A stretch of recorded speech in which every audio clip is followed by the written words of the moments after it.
अनन्या निर्दोष है, पार्ट 28। आधी रात हो चुकी थी और सिंह मेंशन में सब हॉल में बैठकर अभिनव के आने का इंतजार कर रहे थे। दरअसल अभिनव सुबह से ही घर नहीं आया था और वो ऑफिस में भी नहीं था। उसने अपनी आज की सारी मीटिंग भी कैंसिल करा दी थी। आलोक जी ने उसे फोन भी लगाया था पर उसका फोन नॉट रीचेबल बता रहा था। सब अनन्या के लिए परेशान थे। सबको कल के लिए डर था। जहाँ एक तरफ समय निकल रहा था वहीं अनन्या को बचाने की कोई उम्मीद नहीं थी और ना ही अभिनव का अता पता था। जहाँ सिंह मेंशन में सब परेशान थे वहीं एक सुनसान सड़क पर अभिनव अपनी गाड़ी दौड़ाए जा रहा था। उसके दिमाग में सुलोचना की कई बातें चल रही थी।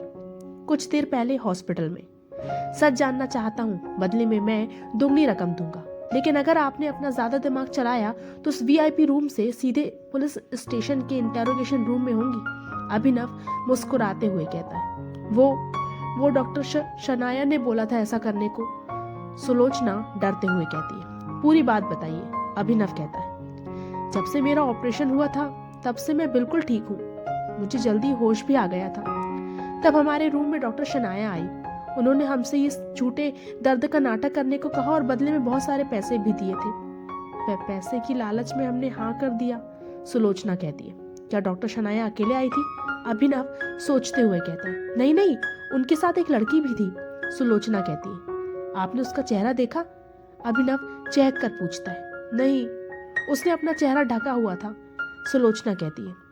सुलोचना की बात सुनकर अभिनव उदास हो जाता है, जिसे देखकर सुलोचना कहती है, हमने ये सब सिर्फ पैसों के लिए किया, हमें माफ कर दो बेटा, पर अब हम ये सच सबके सामने बताने के लिए तैयार हैं। थैंक यू, पर मैंने वादा किया था, इसलिए आपको आपके पैसे मिल जाएंगे। अभिनव मुस्कुराते हुए कहता है। थोड़ी देर बाद अभिनव हॉस्पिटल से निकल जाता है। रास्ते में वो विराट को फोन लगाता है। विराट कहता है, जी सर। विराट, मुझे डॉक्टर शनाया की बैंक डिटेल चाहिए और साथ में सुलोचना राजपूत की भी। अभिनव कहता है। विराट ओके सर कहकर कॉल कट कर देता है। फोन की बीप की आवाज सुनकर अभिनव अपने ख्यालों से बाहर आता है। वो फोन चेक करता है, उसमें विराट का मैसेज था। मैसेज देखकर अभिनव के होठों पर मुस्कुराहट आ जाती है। वो कहता है, सही कहा है किसी ने, इंसान कितना भी दिमाग चला ले पर वो भूल जाता है कि वो एक इंसान है और उससे भी गलती हो सकती है। अभिनव फोन रखकर अपनी कार स्टार्ट करता है और घर के लिए निकल जाता है। थोड़ी देर बाद अभिनव सिंह मेंशन पहुंचता है। वो अंदर आता है। लगभग सुबह हो चुकी थी।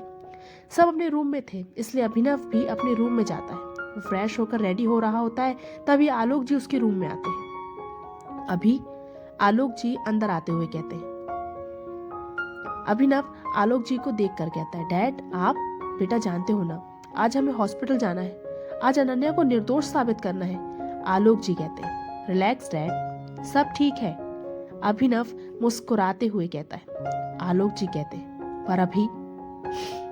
अभिनव घड़ी देखते हुए कहता है, डैड टाइम हो गया है, चलिए हमें हॉस्पिटल जाना है। आलोक जी अभिनव को मुस्कुराते देख समझ जाते हैं कि अभिनव ने जरूर कोई तोड़ निकाल लिया है इस प्रॉब्लम का। वो भी मुस्कुराते हुए अभिनव के साथ नीचे आ जाते हैं। थोड़ी देर बाद सब हॉस्पिटल के लिए निकल जाते हैं। वहीं हॉस्पिटल में एक बड़े से हॉल में हॉस्पिटल के सारे सीनियर डॉक्टर और डीन एमडी बैठे हुए थे। वहां मीडिया भी मौजूद थी। सुलोचना राजपूत और उनका बेटा भी आ चुका था। थोड़ी देर बाद अनन्या, अभिनव और बाकी सबके साथ वहां पहुंचती है। अनन्या को देखकर सारे रिपोर्टर्स उसके पास आकर सवाल करने लगते हैं। वो बिना कोई जवाब दिए अपनी सीट पर आ जाती है। थोड़ी देर बाद हॉस्पिटल के कुछ डॉक्टर और नर्स भी आ जाते हैं। डॉक्टर शनाया भी वहां मौजूद होती है। हॉस्पिटल की डीन सबको देखकर स्टेज पर आ जाते हैं और माइक पर अपना इंट्रो देकर बात आगे बढ़ाते हैं। जैसा कि सभी जानते हैं कि डॉक्टर अनन्या ने अपने निर्दोष होने के सबूत सबके सामने देने के लिए 2 दिन मांगे थे और वो 2 दिन हो चुके हैं। इसलिए अब डॉक्टर अनन्या यहाँ आकर हमें वो सबूत बताएं। अनन्या डीन की बात सुनकर अभिनव की तरफ देखती है। अभिनव अनन्या को आंखों से इशारा करता है।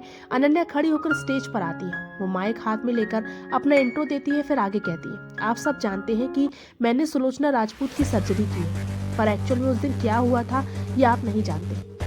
हम आज यहाँ ये जानने नहीं आए हैं कि उस दिन क्या हुआ था। हमें बस इतना जानना है कि आपने बिना बताए सर्जरी क्यों की। एक रिपोर्टर बीच में अनन्या की बात काट कर कहता है, जब मैं बोलूं तो आप सब चुप रहिए। बेशक मैं आप सबके सवालों का जवाब दूंगी, पर मेरी बात खत्म होने के बाद। अनन्या गहरी सांस लेकर कहती है। अनन्या की बात सुनकर अभिनव मुस्कुराने लगता है और वो रिपोर्टर अपनी सीट पर बैठ जाता है।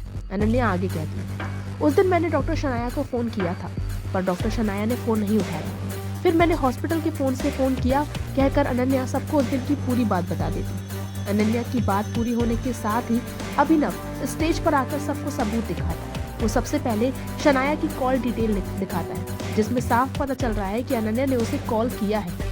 फिर वो सुलोचना राजपूत को स्टेज पर बुलाता है। डॉक्टर, अनन्या निर्दोष है, मैं बिल्कुल ठीक हूँ, मुझे कुछ नहीं हुआ, सुलोचना स्टेज पर आकर कहती है। तो क्या आप नाटक कर रही थी, और अगर हाँ तो क्यों किया आपने ऐसा? क्या डॉक्टर अनन्या से आपकी कोई पर्सनल दुश्मनी है? रिपोर्टर्स पूछते हैं। मैंने ऐसा डॉक्टर शनाया के कहने पर किया।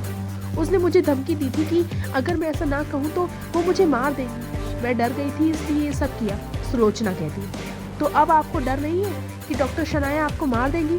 रिपोर्टर्स पूछते हैं। नहीं, क्योंकि अब उनका सच सबके सामने है और मेरे साथ आप सब भी तो हैं, सुलोचना कहती है। मिस्टर अभिनव, डॉक्टर अनन्या ने कहा था कि सुलोचना जी की तबीयत डॉक्टर शनाया के गलत मेडिसिन देने से खराब हुई है, पर उनकी फाइल में तो ऐसा कुछ भी नहीं है, रिपोर्टर्स कहते हैं। हाँ, क्योंकि मैंने ऐसा कुछ किया ही नहीं, शनाया बीच में ही कहती है। हाँ, क्योंकि अब फाइल बदल चुकी है, अभिनव कहता है। आप कहना क्या चाहते हैं? रिपोर्टर्स कहते हैं। मैं कहना नहीं, दिखाना चाहूंगा, कहकर अभिनव सबको एक प्रिस्क्रिप्शन दिखाता है, जिसमें डॉक्टर शनाया की गलत मेडिसिन लिखी हुई थी और नीचे डॉक्टर शनाया के साइन भी थे। उस प्रिस्क्रिप्शन को देखकर जहां सब में बातें होने लगी थी, वहीं अनन्या शॉक थी। क्रमशः तो क्या होगा आगे, जानने के लिए पढ़ते रहिए दरमियान। आपको अगर ये कहानी पसंद आ रही है तो प्लीज मुझे सब्सक्राइब कीजिए।